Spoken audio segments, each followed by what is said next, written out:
Hi, my name is Margaret Ann Bain, and I play Ella in this version of Man to Man by Manfred Karger. This is a new translation by Alexandra Wood, being presented by Wales Millennium Centre. This is the first one-woman show I've ever done, and that has been a completely new experience in and of itself. And then this is also the first time I've ever done a play quite like this. You know, there are no stage directions in this play. There's no indication from the writer as to how this is to be done. It's just, as Bruce said, it's 7 short plays, and sometimes it takes the form of poetry, and sometimes it's prose.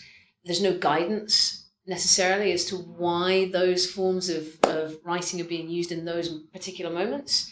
So we've just kind of had to mine that for ourselves, which has been amazing. And it's been wonderful to work with such an incredible team. So even though I'm the one person here doing it, I don't feel that way, but particularly as they're in rehearsals at the moment, and we're all trying to find it together.